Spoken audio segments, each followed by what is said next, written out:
There she is. Hi. Hey Maria, how are I'm you? good. How are you? Good.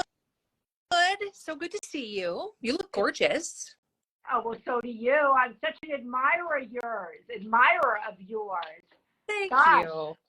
I'm so thrilled that we're able to connect like this, even though it keeps saying poor connection, poor connection. I just watched you had a big speech in Utah yesterday. Tell me about that. I thought it was great. I read it. Tell everybody what you spoke about because you had standing room only. Oh, thank you. Yeah, I was speaking at Utah Valley University, which is the largest university in Utah. And we really talked about the dangers of excess partisanship and what a danger to the country that it is. George Washington cautioned against it, and we are now reaping the fruits of what we have sown when we put allegiance to party over the principles of democracy. So, Sharon, I love that. So, what was the reaction when you talked about the dangers of excessive partisanship? Because, as you just said, we're seeing the ramifications of that in real time. And I want to know what the reaction to that was and what can we do about that? People loved it. I mean, it just seemed like this is something that people are ready to talk about. They're ready to hear about. They're exhausted with the way things are going right now. The current situation is untenable. And we're seeing exactly that thing happening in the House right now. The current situation is untenable, and it's bad for Americans as a whole. It's not good for any of us that either party is in an unhealthy state. We need multiple healthy political parties because that is good for democracy. The competition for ideas is good for democracy. And an unhealthy political party that is not able to govern, not able to give us a Speaker of the House, that is not a good situation for any American. Tell that several people here said I was there last night and it was fantastic. So Sharon was wonderful. So I just want to shout that out to you, all of these great comments about what you were speaking about. Sharon, a lot of people go, it's just the way it is. It's the way we've become. We're just partisan. We're hopelessly divided. Why is that so bad? I have my own theory, but why is it so bad and why it makes it so fragile as a democracy? It really hurts all of us. And how do we fix it? How do we get out of this mess? It's a great question. We're seeing exactly what happens when you have extreme division. We're seeing that in Israel right now. Right. Extreme division has real world consequences that are much, much more severe in some cases than just, well, I don't like that person. I don't want to vote for that person. They're stupid. I mean, we are now seeing the ramifications in the Middle East of extreme partisanship, extreme division. And I'm not saying the United States is similar to the situation in Israel and Gaza. That's obviously a far different and more ancient situation than we're dealing with now. But one of the things that is especially concerning about extreme partisanship is that the leaders then spend all of their time fighting amongst each other and no time actually working for the American people. That's their literal whole job, is to work for the American people. And instead of doing their literal whole job, they are usurping their responsibilities and they are spending time giving press conferences calling each other names. And that is not improving a single American's life. Yeah. And so, what people I think were shocked when they watched the toppling really of Kevin McCarthy by really 8 extremists who, as you said, had not worked on behalf of the people, that were just kind of pontificating in their own way. People are like, how is this happening to us? How did this happen? They're not going to take a vote today to have a new speaker. They were going to, and they didn't want to kind of risk going through multiple votes, so they've put it off to tomorrow, right? But what are they delaying, number one, by putting it off? Because there's so much at stake. And how do we, the people, tell those in Washington, hey, we don't want this anymore. We want you to execute our will. We agree on a majority of things. We don't like what's happening. Right. That's a great question. So one of the things that they're putting off, of course, is mean, of course, anything related to programs that are happening in America, but urgently what they're putting off is aid to Israel, which they will undoubtedly pass as soon as they come back into session. Israel, of course, regardless of somebody's feelings on the current situation, there is the United States' closest ally in the region, and the United States is committed to assisting, to aiding Israel. Correct. Types of aid packages are being put off in a very urgent. It's not a situation where we can just kick the can down the road. It's extremely urgent. So that's one very, very prominent problem that they're not being able to appoint a speaker. But listen, here is something that I want to impress on people, which is that when I go into congressional offices and I talk to the staff members in congressional offices and I say, like, tell me about how many phone calls would it take? How many emails would it take?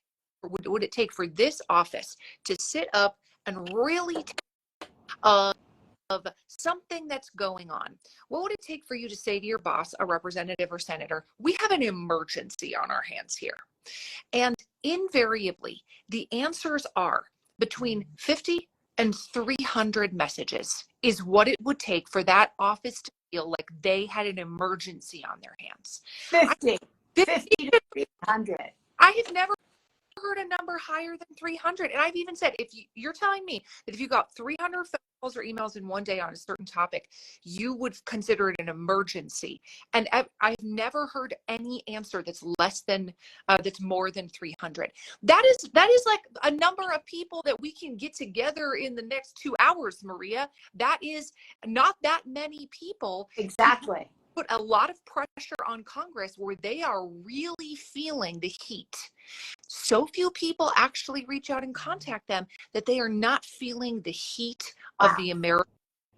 So people listen to that. I love that because there's thousands and thousands of you on here right now. 50 to 300 for your congressperson, your senator to feel your heat. Yes. The power. That's what I love about what you're always doing is you're explaining in a very simple way the way the government works, that many people try to make it so complicated, and you're simplifying it to how it works for us and what we can do to turn it around on our behalf, right? We can send an email. We can call. You can get 30 friends, 50 friends, right? You have them on Facebook. If everybody sent an email, that would signify emergency.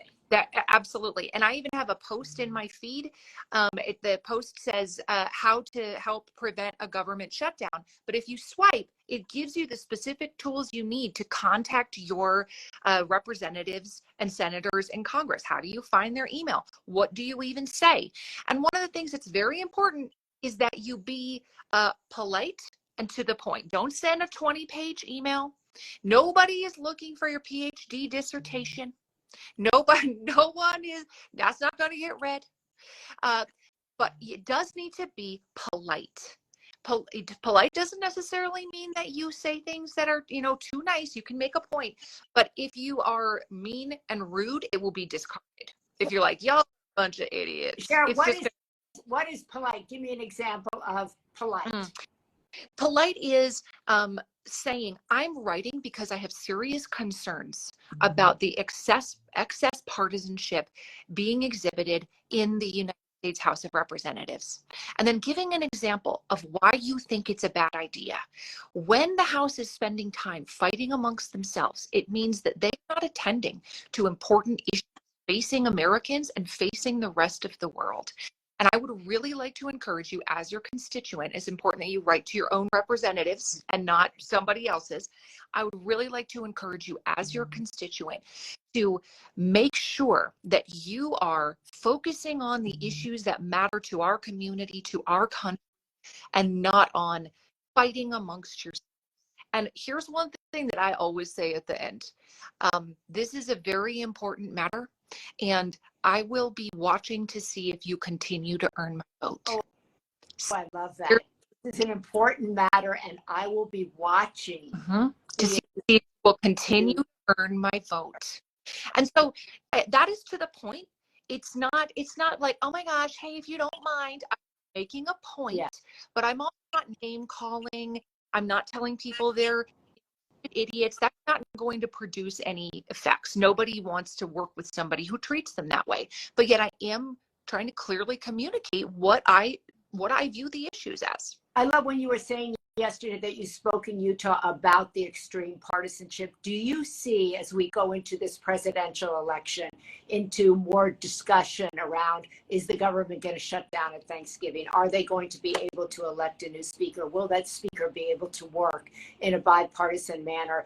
Do you get a sense that people, when you go out to speak, are hopelessly divided, or do you feel that when you get out amongst the people, they are different from the story that's being told about them? Absolutely. You know, I am a founding partner of an organization called Starts With Us, and we have found that 87% Americans do not feel this excessive partisanship that we are seeing reflected in Washington, that we actually want of the same things. We all want safe and prosperous communities with opportunities for ourselves and opportunities for our neighbors. We want our children to go to attend quality schools. We want a clean environment for our pets to run around in and for ourselves to enjoy. We actually want America to be safe. We want the rest of the world to be safe. The vast majority of the issues facing America are not things that we cannot find consensus on. And people are very eager to find consensus. That does not mean that we will agree on every single issue, but there are aspects of every single issue that we can find common ground on, and we can move the needle on those common ground areas and feel like we're actually making progress towards that more perfect union, towards a prosperous, safe community with equal opportunities. Instead of making any progress at all, Congress is out here making zero progress. We all want to feel like we're making some headway, right? Like you want to make some movement towards a goal. You don't want to just sit and be stuck at the mercy of somebody else. So finding consensus is a way to help us feel and to actually help move the needle towards a more perfect union. I love that. Finding consensus is good for all of us because it makes us feel, it builds trust in our government. Sharon, you know, as the nation's government teacher, right? You study government, you learn about it, and you want people to love, right, what you're teaching, right? People feel so kind of angry at the government, disillusioned by the government. Yeah. My daughter was saying, well, why should I trust the government? How do we rebuild trust in our government? How do we strengthen our democracy so that it's not just our nation's government teacher who is positive about the government, but it's our kids and their friends and the people who are walking up and down the street? Yeah, I mean, first of all, it starts with learning how government works, because you can't change what you do not understand, right? But understand how all the intricacies of how the heart works, they can't change it for the better, right? So you have to be able to understand it in order to change it for the better. So educating ourselves is the first step. An educated populace is very hard to repress. So when people feel like I'm not doing enough, I can't run for office right now, I just had a baby, you know, like whatever their reasons are. I'm a school teacher, I'm a nurse. They have a lot of reasons for why they personally can't run for office, and that's legitimate. But educating ourselves is a very, very important first step, because when we are educated, we can then begin to hold people power accountable for their actions. And it is the job of Congress to work on behalf of the American people, and it is the job of the American people to hold Congress accountable for their actions. And that means making members of Congress actually continue to work to earn your vote. A vote is earned, it is not guaranteed, and if they are not working on behalf of the citizens of your community, then they have failed to earn your vote. So that is the first thing I would say, is we have to become educated on how this works so that we can pay attention and we can hold Congress accountable. And the next thing I would say is that we have to recognize that within Congress, the vast majority of the people in Congress actually do want to work on behalf of the American people.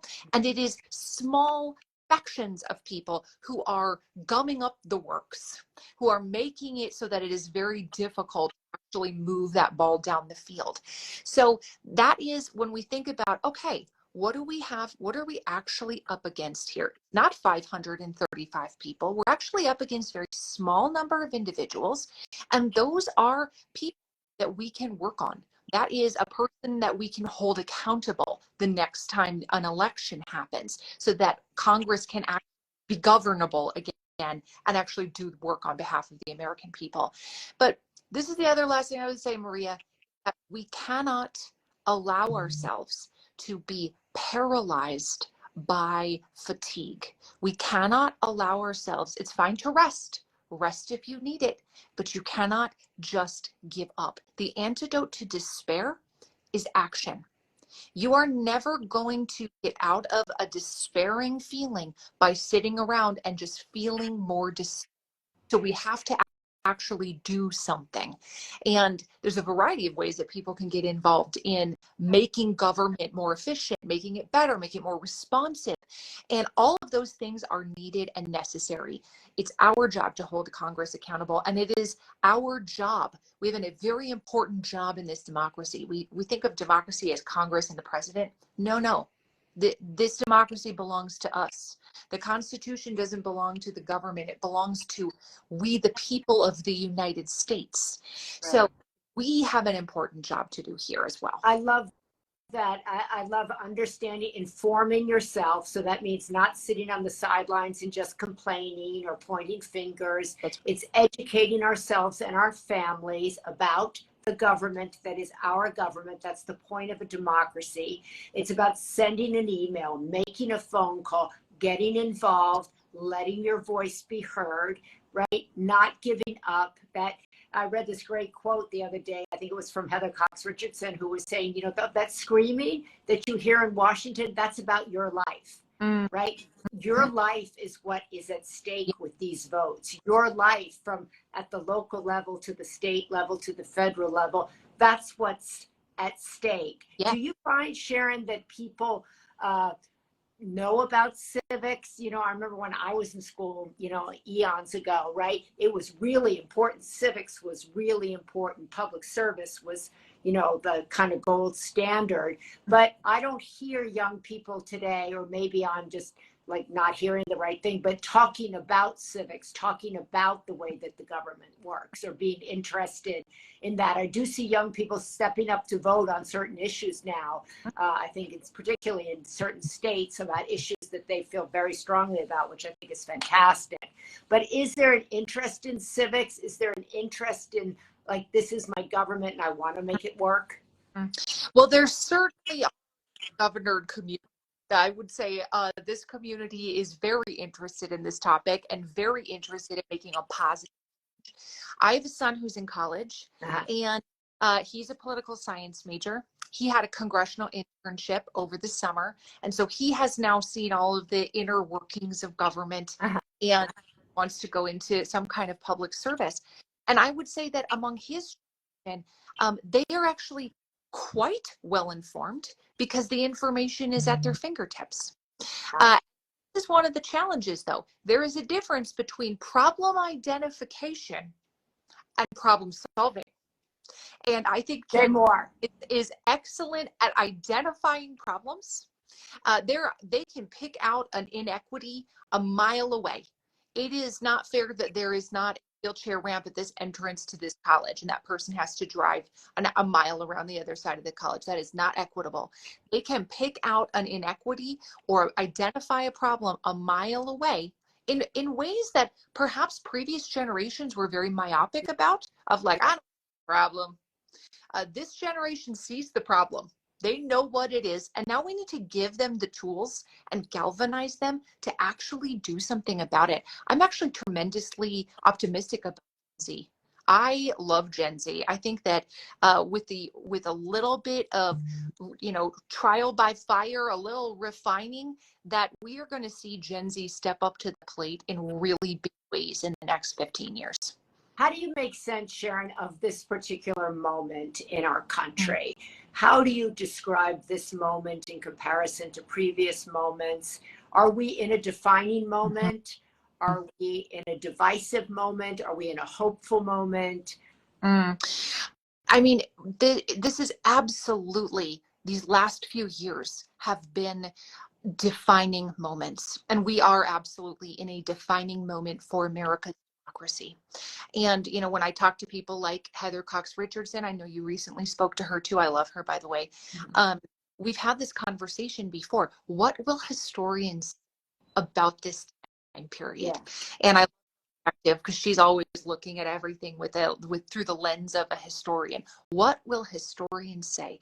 And her answer to me on that question is depends on what happens, right? Because what historians will say is a reflection of what happens. So if this is a moment that Americans rise to the occasion, if this is a moment that Americans push forward with courage, and instead of being held and paralyzed by inaction and despair, if Americans rise to the occasion, this will be the defining moment of modern American democracy, and by extension, for democracy around the world.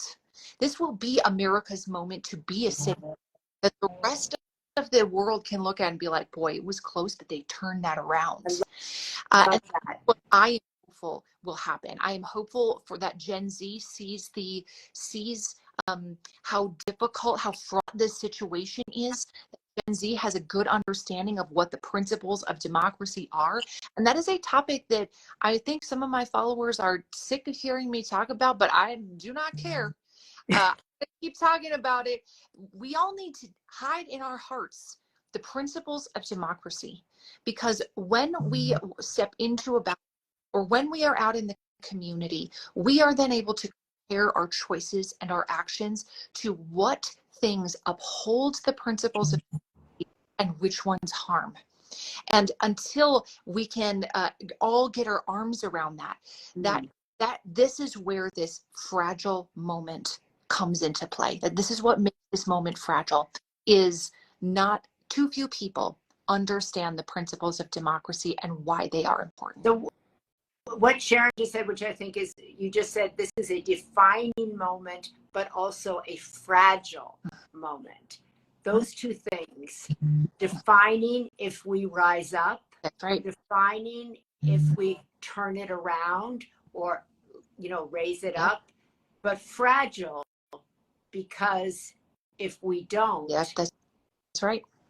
This democracy that everybody has looked to, this idea that was so revolutionary, this concept that people gave their lives for, that the world looked to, we can blow it on our time, right? You absolutely can.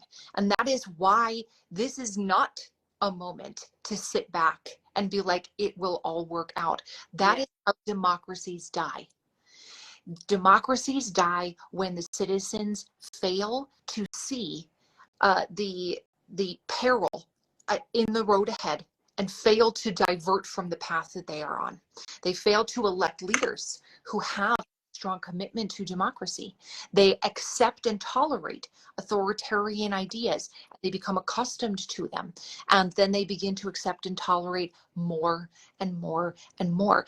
We think of authoritarianism, Maria, as like a dude with a tiny mustache and a German accent. That's what we think authoritarianism is. But in reality, authoritarianism is a state legislature seizing an unprecedented amount of power for themselves. Authoritarianism in America today looks like a legislature openly defying a Supreme Court ruling on voting districts. Those are authoritarian moves. And the more we become accustomed and accept them, the more dangerous it becomes. Do not think that a wolf is going to knock on the door and that's the moment that we will have to decide. No, the moment is now. It is a slow creeping process that we have to recognize now and divert from the path now, because we're not there. No man with a mustache is coming to rise to power and to try to overrun all of North America. That's not what it looks like in 2023. More subtle, much more insidious, and that's what's scary. And that's why, as Sharon just said, we must wake up. Heather Cox Richardson here last week, making sense, saying this is a moment to, as Sharon just said, to wake up, to get involved. People tell me all the time, Sharon, you're like, I've turned away. I can't take it one more minute. The news is driving me crazy. It's bad for my mental health. I don't know why you talk out about this, that, or the other. And what you're saying and what you're cautioning us is that if we turn away, if we do not get involved, if we do not make our voice heard, we will lose what was once the greatest country on the planet. I don't think that's too strong a way to say it. I don't think it is. And anybody who has followed me for a long time knows that I am not an alarmist. Right. Everybody constantly talking about the sky is falling and everything is ruined. I don't operate from a position of anger and hatred and trying to make everybody upset all the time. Yeah. So say something that is strongly worded. I mean it. When I say something that sounds like, whoa, it is because it is true. And I don't think what you said is too strongly worded. This is a defining must sacrifice in some way to be able to save a democracy that has lasted longer than any other democracy in the world. Most Americans love America. Yeah. Right? Yeah. America. I do too. I'm extremely proud to be an American. I can't listen to the Star Spangled Banner without like immediately know what it is. Like, I don't know why, but immediately I care deeply about this country. But anybody who tells you I alone can save it is trying to become an authoritarian. Yeah. Right? You should not listen to anyone who says I alone can save it. It's exactly what Hitler did. I alone can save it. No, we will save it. We will do it together. And every single one of us has an important part to play in that. I love that. I think what you're saying, it's hopeful, it's defining and hopeful. And I think carrying both of those sentiments, fragile, yes, as we are as human beings, fragile and strong, right? It's the same for our country, incredibly strong, a beacon of light, and also very fragile. And therein is the opportunity for, as Sharon was saying, to have our voices heard, to get involved. And even if it's you just want to send an email, as she was saying, and galvanize 30 of your friends, you can create an emergency. I love that. Yes. I love that. Let's create some emergencies in Congress so that their staff is like, we have an emergency here. It actually wouldn't take that much work to create an emergency in every single one of Congress's offices, an emergency that they cannot ignore, an emergency that they would have to go onto the House floor maybe later this week and be like, listen, I've gotten 200 emails and the people are done. I'm going to lose my seat if I don't do something about this. That's how they need to feel. I'm going to lose my seat if I don't do something about this problem. Going to be speaking around the country about this excessive partisanship and our way out of it? I will next year when my book comes out, Maria. When my book comes out, I will have a whole book tour, and I'm going to see a lot of governors on my book tour. When is your book coming out? Let's do it. On Constitution Day, September 17th, 2024. Awesome. Yeah.